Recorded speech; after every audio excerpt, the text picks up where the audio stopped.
मेरे तरफ से सभी लोगों को गुड इवनिंग। चलिए फटाफट इस वीडियो के साथ सभी लोग जुड़ जाए ताकि मैं इस वीडियो को शुरू कर सकूं, जल्दी से शुरू कर सकूं। चलिए, तो एक चीज़ और भी आप जान लें कि जो भी भाई बंधु हमारे साथ जुड़े हैं वो इस वीडियो को जम के लाइक करें, सब्सक्राइब भी करें, कमेंट भी करें, शेयर भी करें। और इसके पीछे वाले वीडियो में मैंने आपको बताया था कि किस तरीके से आपको पढ़ना चाहिए। ये बहुत लोगों को अच्छा लगा और उन्होंने कमेंट बॉक्स में लिख के भी भेजा। ठीक है, तो चलिए, अच्छी बात है कि अगर आप मेरे साथ जुड़े हैं तो कुछ अच्छी बातें अगर सीखते हैं तो ये आपके लिए बेनिफिशियल है। ठीक है, और मेरी कोशिश भी यही रहती है कि जो मेरे साथ जुड़ता है मैं उसको अच्छी अच्छी बातें बताऊं, उसको आगे ले चलूं।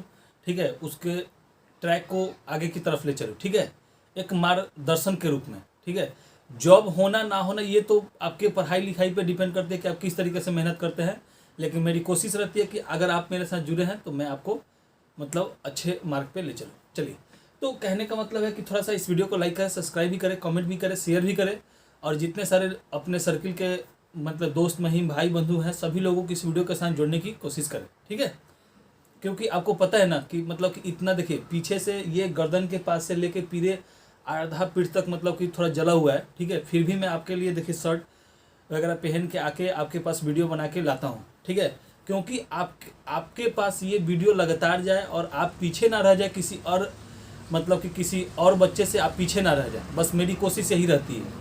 ठीक है, कल होके ये ना कहें कि आपने ऐसा बोला था और ऐसा हुआ नहीं। ठीक है, इसके चलते चलिए, तो अब हम लोगों ने क्या किया था, चालुक्य वंश का तीनों पढ़ लिया था, पल्लव वंश पढ़ लिया था, चोल वंश पढ़ लिया था। ठीक है, उसमें कुछ कुछ हम लोग राष्ट्रकूट के बारे में भी जान गए थे। तो आज यहाँ हम लोग क्या करेंगे कि राष्ट्रकूट के बारे में थोड़ा ज़्यादा जानेंगे। ठीक है, स्पेशल हम लोग आज क्या पढ़ेंगे, राष्ट्रकूट। राष्ट्रकूट इनका कार्यकाल जो चला था 7वीं सदी से लेके 9वीं सदी तक चला था। कब से?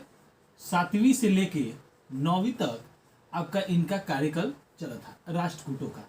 और मैंने आपको बता भी दिया था, ठीक है, कि राष्ट्रकूट का संस्थापक कौन है? दंती।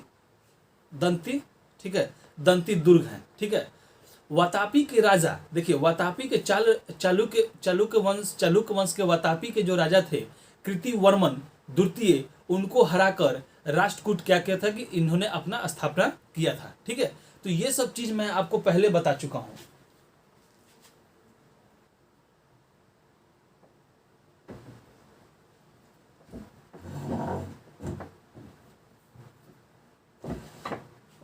चलिए, तो हम लोग चलते हैं आगे।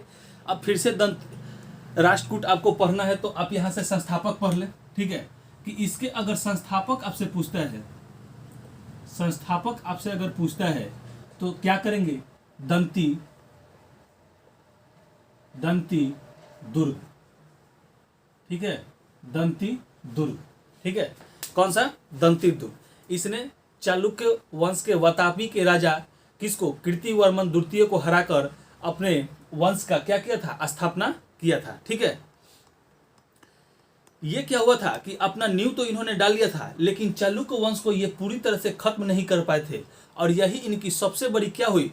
गलती, सबसे बड़ी भूल साबित हो गई, क्योंकि वो फिर सामंत के रूप में जिंदगी जीने लगे और वो इंतजार करने लगे कि कब राष्ट्रकूट कमजोर पड़े ताकि मैं उन पे फिर से हावी हो जाऊं। ठीक है, तो इस तरीके से ये दंती दुर्ग था। ये दंती दुर्ग ने अपनी राजधानी, अगर राजधानी आपसे पूछे तो मानखेट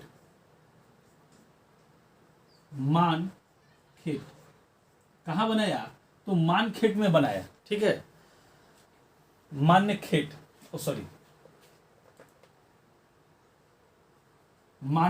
में इसने अपनी राजधानी आपको बनाया।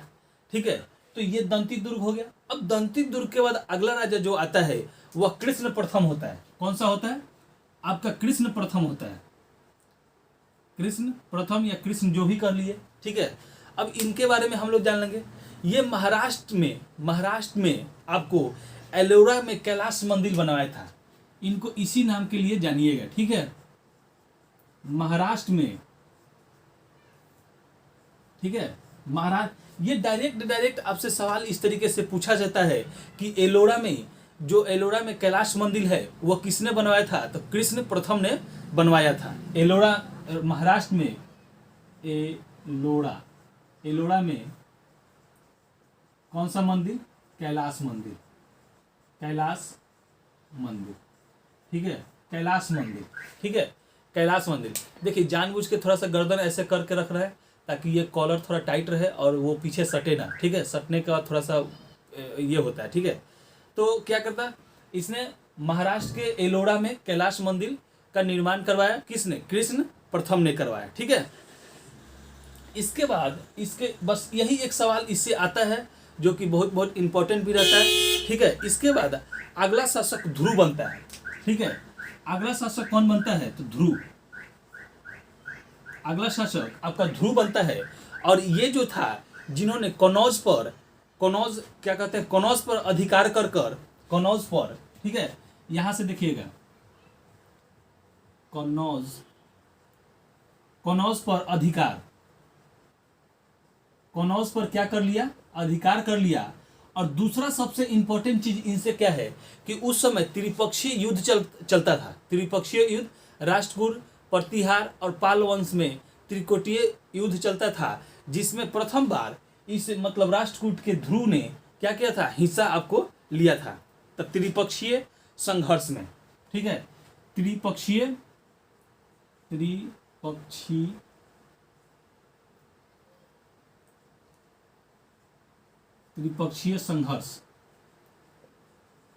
संघर्ष में इसने क्या किया? भाग लिया। और ये जो त्रिपक्षीय युद्ध था वो 100 वर्ष तक चला था। कितने वर्ष तक? 100 वर्ष तक चला था। और इसमें सबसे ज्यादा बार अगर किसी ने जीता है तो राष्ट्रकूट ने जीता है। लेकिन अगर अंतिम जब ये युद्ध हो रहा था त्रिपक्षीय युद्ध, तो ठीक है, उसमें किसने? इसमें प्रतिहार वंश ने उसको जीत लिया। सबसे ज्यादा हार हुई थी पाल वंश की, ठीक है। तो देखिए सबसे अधिक यहां से लिखेंगे कि सबसे अधिक राष्ट्रकूट ने जीता। राष्ट्रकूट ने क्या किया? जीता, ठीक है। लेकिन मतलब कि इस युद्ध को मतलब कि सर्वाधिक बार तो किसने जीता? राष्ट्रकूट ने जीता। लेकिन अंतिम विजय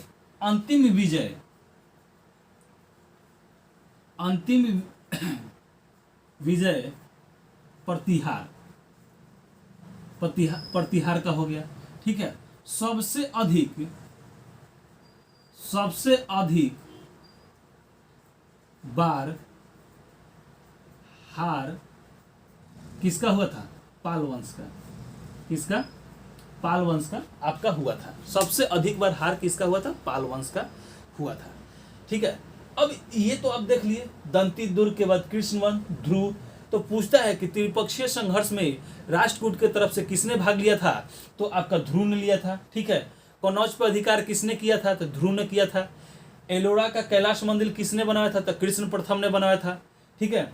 इस तरीके से ये तो आपके पॉइंट के लिए मैंने बता दिया है, ठीक है। ये सवाल आपसे नहीं पूछा है। अमोध वर्ष, अगला शासक जो था अमोध वर्ष,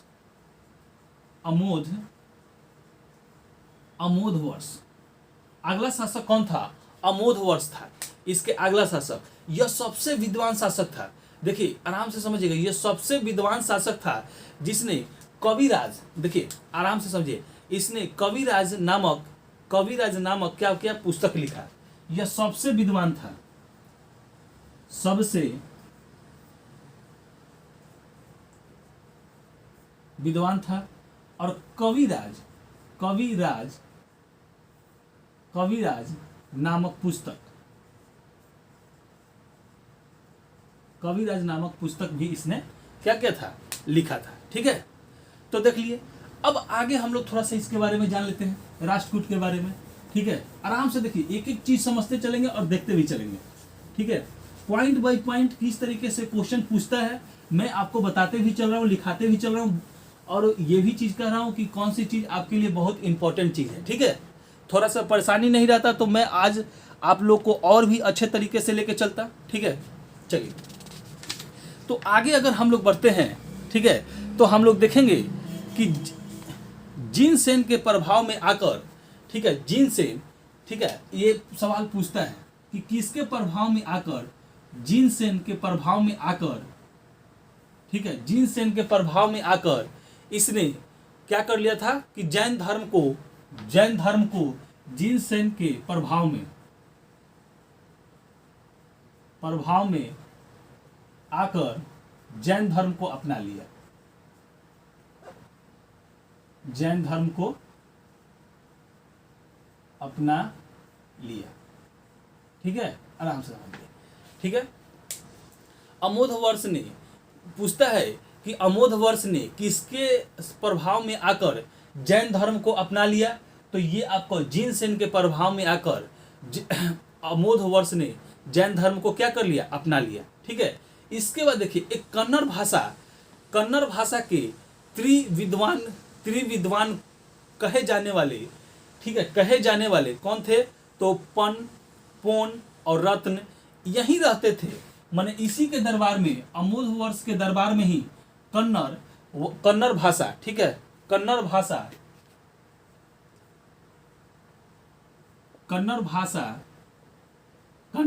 के त्रिविद्वान, ठीक है, त्रिविद्वान कौन कौन से थे, तो आपको पन, पोन, रत्न, पन, पोन और कौन, रत्न, ये तीनों इसी के अमोधवर्ष के दरबार में रहते हैं। ठीक है, आराम से समझ गए। तो दंती दुर्ग के बाद कृष्णवन, इस तरीके से मैंने आपको लाइन से बता दिया। अब अगला शासक जो होता है इंद्र तृतीय होता है। कौन होता है, इंद्र तृतीय। अब इसके बारे में थोड़ा सा हम लोग जान लेंगे। ठीक है, कि इनके दरबार में अल मसूद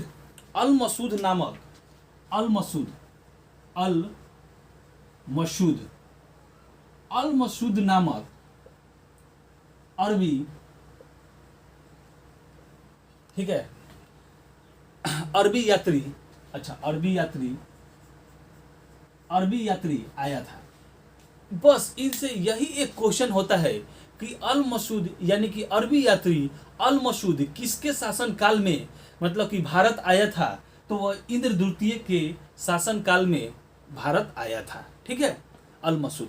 देखिए ये अल मसूद ही है कि जो सबसे पहले मानसून के बारे में बताया था। ठीक है, ये अल मसूद जो है सबसे पहले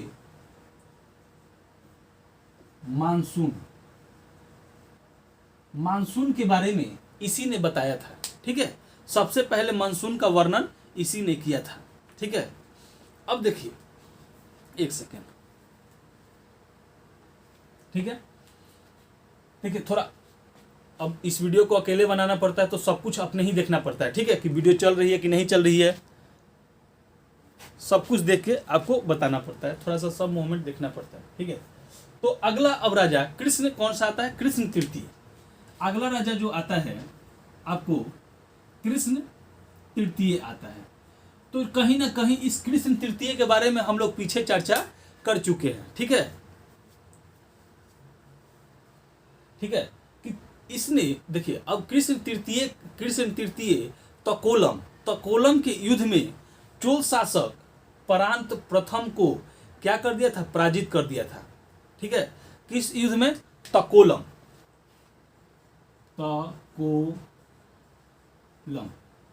ठीक है, तकोलम के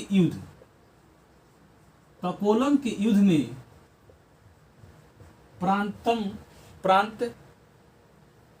प्रांतक प्रथम को क्या कर दिया था, पराजित कर दिया था। ठीक है, पराजित कर दिया था। इस वंश का अंतिम शासक, देखिए अब अंतिम शासक आपसे पूछता है कि इस वंश का अंतिम शासक, तो अंतिम शासक कौन था, तो कर्क द्वितीय। ठीक है, कौन सा था, कर्क द्वितीय था, जो कि एक अयोग्य शासक था। इसकी हत्या तैपक द्वितीय ने करके कर दिया। किसने, ये चीज तो मैंने आपको बता दिया था कि इसकी हत्या किसने की थी, तैपक द्वितीय ने इसकी हत्या कर दी थी। ठीक है, और चालुक्य वंश का फिर से क्या किया था, स्थापना कर दिया था। तो इस तरीके से मैंने आपको पूरा ये बता दिया, ठीक है, कि आपका चालुक्य वंश भी बता दिया, चोल वंश भी बता दिया, राष्ट्रकूट भी बता दिया, पल्लव वंश भी बता दिया। अब एक आपका बचता है कौन सा वंश, तो पाल वंश, ठीक है, पाल वंश। तो ये इसके समकालीन ही चल रहे थे। ये भी पाल वंश जो है सातवीं से लेके 11वीं तक चली थी। यानी कि कहने का मतलब है कि ये तो 9 तक ही चले थे, लेकिन वो इनसे थोड़ा सा आगे चला था, लेकिन इन्हीं के वो समकालीन भी था, ठीक है। कौन सा, पाल वंश। कौन सा था, पाल वंश। 7वीं से लेके 11वीं तक, 7वीं से लेके 11वीं तक इनका थी काल चला था, ठीक है।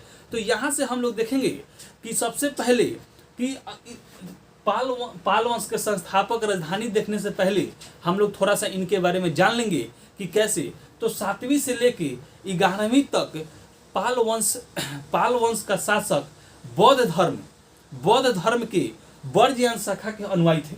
मतलब कि ये जो पाल वंश के शासक थे वह बौद्ध धर्म के वर्जयान के क्या थे, अनुयायी थे। पाल वंश जो था, ये जो पाल वंश, ये मुख्य रूप से बिहार और बंगाल के क्षेत्र में थे, बिहार और बंगाल के क्षेत्र में थे, ठीक है। इस वंश की सबसे जरूरत, इस वंश का राजधानी अगर पूछे तो मुंगेर था, संस्थापक अगर पूछे तो कौन सा था, गोपाल, ठीक है। तो यहां से लिख लेंगे, अगर संस्थापक आपसे पूछे, संस्थापक पूछे तो कौन सा हो गया, गोपाल। और राजधानी आपसे पूछे, राजधानी अगर आपसे पूछे तो आपका कौन सा हो गया, मुंगेर, ठीक है। ये शुरू में किससे, तो बौद्ध धर्म के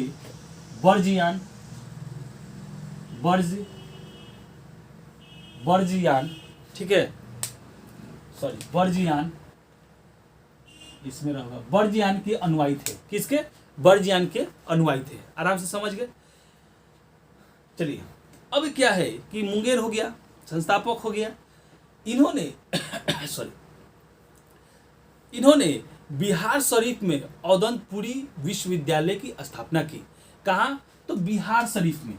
तो अगला पॉइंट इसमें लिख लेंगे कि बिहार शरीफ में, ठीक है। देखिए, अब ये इसलिए मैं लिखवा दे रहा हूं कि अभी 2-3 विश्वविद्यालय आपको यहीं से पढ़ना है। औदंतपुरी, ठीक है, विश्वविद्यालय,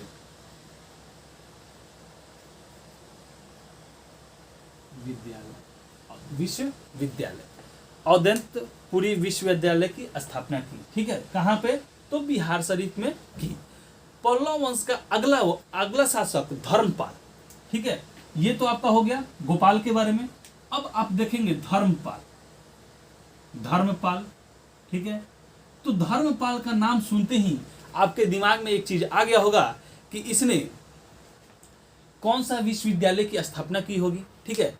उसके पहले मैं आपको एक चीज बताना चाहता हूं कि जो कन्नौज में त्रिपक्षीय युद्ध चल रही थी, इसमें इसने भाग ले लिया, धर्मपाल ने। अगर आपसे पूछे कि पाल वंश के तरफ से त्रिपक्षीय युद्ध में किसने भाग लिया, तो ये धर्मपाल ने लिया। जिसके चलते पाल वंश की मतलब कि जो विकास थी वो रुक गई, क्योंकि युद्ध में ज़्यादा सैनिक मारे गए, ज़्यादा धन दौलत खर्च हो गया, जिसके कारण ये अपने इलाके का विकास नहीं कर पाए, ठीक है। तो देखिए, त्रिपक्षीय, ठीक है, त्रिपक्षीय युद्ध में क्या किया, भाग लिया, ठीक है, धर्मपाल ने, ठीक है। चलिए आगे बढ़ते हैं हम लोग, ठीक है। आपको मैंने बता ही दिया था कि पाल वंश की सबसे ज्यादा इस युद्ध में क्या हुई थी, हार हुई थी। तो इनका भी इस युद्ध में क्या हुआ था, हार हुआ था। लेकिन इनके साथ एक सबसे अच्छा सवाल पूछा जाता है, ये सवाल ना पूछ के पूछा जाता है कि भागलपुर में विक्रमशिला विश्वविद्यालय, देखिए भागलपुर में विक्रमशिला विश्वविद्यालय की स्थापना इसी ने किया था। विद्यालय की स्थापना इसी ने किया था। कहाँ? तो भागलपुर में। लेकिन इसके साथ साथ एक भागलपुर में भी सोनपुर विश्वविद्यालय,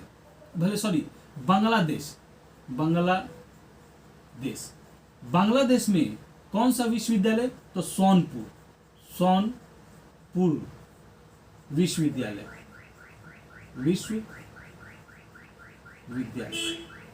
विश्वविद्यालय की इसने क्या किया था? स्थापना किया था। सोनपुर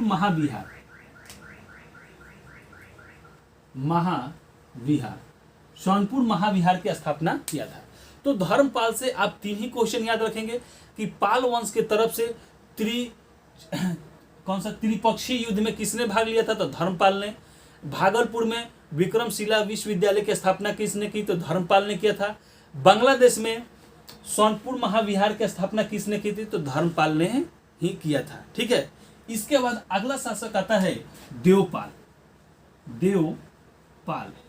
ठीक है। अगला शासक कौन आता है? देवपाल आपका आता है। ठीक है। अगला शासक देवपाल। इसने अपनी राजधानी मुंगेर को बनाया था। ठीक है। तो मुंगेर था ही, तो मुंगेर को अपना राजधानी इसने बनाया था। इसके दरबार में अरबी यात्री, एक इंपॉर्टेंट चीज, इसके सुलेमान, ठीक है, सुलेमान, ठीक है, सुलेमान अरबी यात्री, ठीक है, आया था देवपाल के समय में। देखिए किसी का दिमाग यहाँ नहीं जाता है, जैसे कि इंद्र द्वितीय था, तृतीय था उसमें, ठीक है। इसके बाद देवपाल में तो कौन सा अरबी यात्री आया था? तो आपके सुलेमान अरबी यात्री आपका आया था। ठीक है। इसके बाद अगला शासक महिपाल। कौन सा? अगला शासक आपका आता है महिपाल। ठीक है। तो महिपाल के बारे में देखेंगे कि महिपाल, देखिए महिपाल ने फिर से पाल वंश की विकास का काम शुरू कर दिया था। ठीक है। क्योंकि विकास का काम कहाँ? धर्मपाल के समय ही रुक गया था। लेकिन महिपाल ने फिर से विकास करना स्टार्ट कर दिया था, जिसके कारण द्वितीय संस्थापक, पाल वंश का द्वितीय संस्थापक इसे कहा गया है। ठीक है। पाल वंश का द्वितीय संस्थापक इसे कहा गया है। ठीक है। लेकिन आपको मैंने पढ़ाया था कि राजेंद्र प्रथम ने गंगाजल के लिए बंगाल पे आक्रमण किया था। तो उस समय देखिए, उस समय कौन सा ही बंगाल का राजा कौन था? तो महिपाल था। महिपाल के ही समय में राजेंद्र प्रथम ने गंगाजल के लिए इस पर आक्रमण कर दिया था। ठीक है। जिसके कारण पाल वंश का विकास नहीं हो पाया था। ठीक है। जिसके कारण पाल वंश का विकास नहीं हो पाया था। और ठीक है। और इस वंश का अंतिम अगर शासक पूछे तो वो आपका हो जाता है मदनपाल।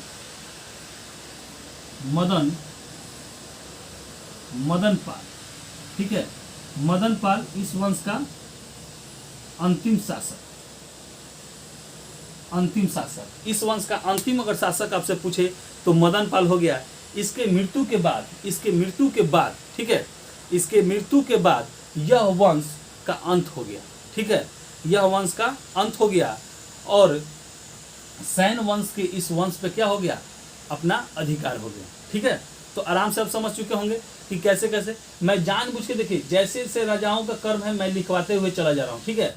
धर्मपाल से आपको 3 क्वेश्चन, त्रिपक्षीय युद्ध में भाग किसने लिया पाल वंश के लिए? तो धर्मपाल ने। भागलपुर विक्रमशिला विश्वविद्यालय किसने बनाया? तो धर्मपाल ने। बांग्लादेश में सोनपुर महाविहार किसने बनाया? तो धर्मपाल ने। इसके बाद देवपाल आता है, तो देवपाल के शासन काल में अरबी यात्री सुलेमान आता है। इसके बाद महिपाल, तो पाल वंश का, देखिए पाल वंश का द्वितीय संस्थापक महिपाल कहा जाता है और पाल वंश का अंतिम शासक किसको हो गया? तो आपका मदनपाल हो गया। ठीक है। तो इस तरीके से आप पूरा का पूरा डायग्राम देख चुके होंगे कि आपने राष्ट्रकूट पढ़ लिया, पाल वंश पढ़ लिया। अब पाल वंश के स्वतः खत्म हो जाने के बाद से किसका अधिकार हो गया? तो सैन वंश का हो गया। तो अगले वीडियो में सैन वंश, प्रतिहार वंश मतलब कि जो भी छोटे मोटे अगर वंश बजे हुए हैं उन सभी को पढ़ा के आपको फिर से आगे ले चला जाएगा। ठीक है, तो ये वीडियो अब आपके लिए मैं थोड़ा सा लिखना, इस तरीके से पॉइंट वाइज आउट करना चालू कर दिया हूँ, ताकि बहुत सारे लड़कों की ये कंप्लेन होती थी कि मतलब आप बहुत कम लिखते हैं, जिसके कारण हम लोग नोट्स नहीं बनाते। आपके मुंह से बोलने से हम लोग बहुत वीडियो को रोक रोक के बनाना पड़ता है। ठीक है, तो इसलिए मैं पॉइंट आउट भी कर दे रहा हूँ। तो अब आपको ये वीडियो कैसा लग रहा है, ठीक है, आप कमेंट बॉक्स में लिख के मुझे बताएं। ये मुझे 100% विश्वास है कि आप लोग को अब ये वीडियो अच्छा लगने लगा होगा। ठीक है, तो चलिए हमारे वीडियो के साथ जो भी भाई बंधु जुटे हैं उनको बहुत बहुत धन्यवाद, और थोड़ा सा और भी इस वीडियो के साथ प्यार दिखाएं। अपने भाई बंधु, दोस्त महिम, आपके सर्किल के जो भी लड़के हैं सभी लोगों को इस वीडियो के साथ जोड़ने की कोशिश करें और कंटिन्यूटी बनाएं, लगातार इस वीडियो को देखें, क्योंकि मैं आपके लिए लगातार ये वीडियो छोड़ रहा हूँ। ठीक है, ताकि एग्जाम आते आते तक बाकी लड़कों से आप बहुत आगे रहें, बहुत आगे, आगे नहीं बल्कि बहुत आगे रहें। ठीक है, चलिए, तो हमारे वीडियो के साथ जुड़ने के लिए बहुत बहुत धन्यवाद।